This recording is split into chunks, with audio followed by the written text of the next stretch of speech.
Hello， 大家好，我係 Andy， 歡迎嚟到我嘅 channel。我仲會同大家分享下我買 Leica Q2 嘅心得。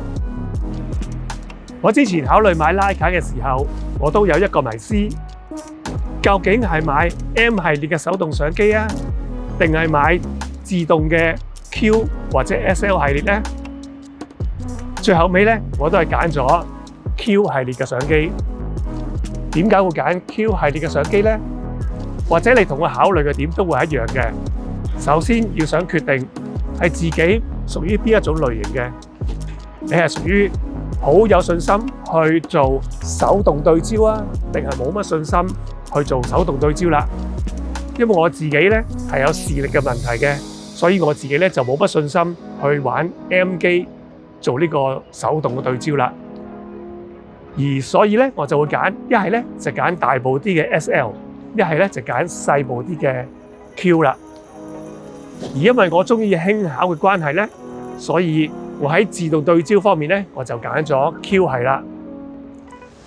跟住第二個迷思就係究竟我揀 Q 嘅時候，究竟係揀第一代嘅 Q， 定係第二代嘅 Q2， 定係第三代嘅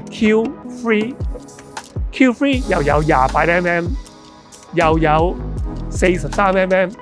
究竟揀邊一款先最啱我自己呢？當然有考慮嘅幾個因素嘅。買 Q 入門啲去玩，試下玩可以買 Q。喺 budget 方面有考慮嘅話咧，可以買 Q2。budget 唔係考慮之列嘅話咧，就可以揀 Q3 28mm 或者係 Q3 嘅43mm啦。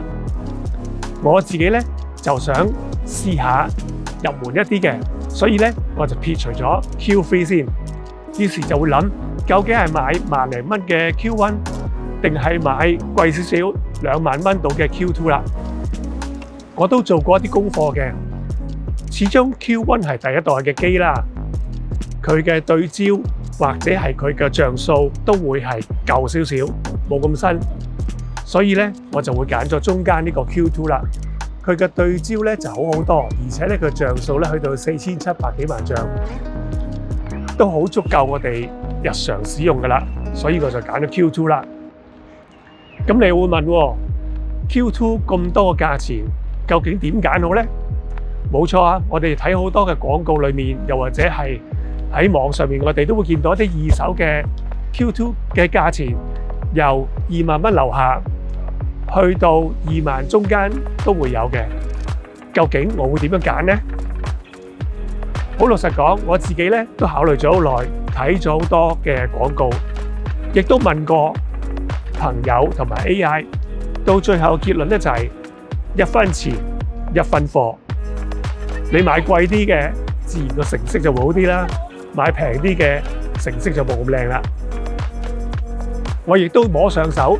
摸過啲最平嘅，亦都摸過啲中價嘅，個結論就係，的確平啲價錢嘅 Q2 咧，佢嘅成色會差少少，而貴啲嘅咧，成色就會好好多啦。我最初嘅迷思都係唔緊要啊，我預咗買個平啲個成色咪會差啲咯，買個貴啲個成色就會靚啲啦。咁個迷思就係，究竟我應該平唔平地入手玩下，定係買好啲靚仔啲嘅樣呢？後尾咧我都參考咗唔同嘅意見，最後咧都係一個結論就係，如果你見到部成色比較差少少，即係話佢可能係冚崩咗啊、甩咗油啊、花咗咁，其實呢啲亦都有可能係代表咗佢曾經有過啲傷害，佢亦都係曾經身經百戰，所以咧佢被損壞嘅機會咧，亦都會較大啦。相反咧，如果成色好啲、好新淨，即係代表咧佢出擊嘅次數都少啲，有機會咧佢個狀態都會好啲嘅。所以真係1分錢1分貨，考慮翻自己嘅負擔能力嚟到決定啦。考慮買 Leica Q2 嘅迷思，除咗要考慮價錢同埋成色之外，大家都唔好唔記得，我哋留翻啲錢去買配件嘅喎。就好似我咁樣啦，我係一個外貌協會嘅人士，所以咧我就會留翻啲錢嚟買條靚靚嘅相機帶、靚靚嘅皮套，又或者係靚靚嘅手指托，又或者要買個靚靚嘅手把，仲有 filter 啦，或者係其他嘅配件。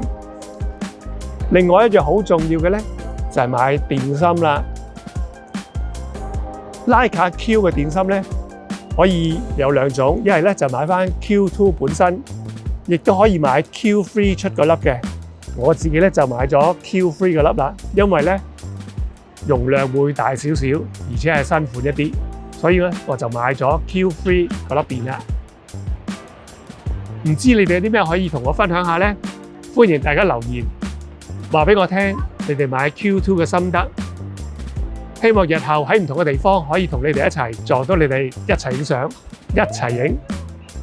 好啦，今日咁好陽光，我哋而家準備出去影相啦。Let's go！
嚟緊我將會帶我呢部 Leica 嘅 Q2 周圍去影下相、拍下片，希望到時會有好嘅收穫啦。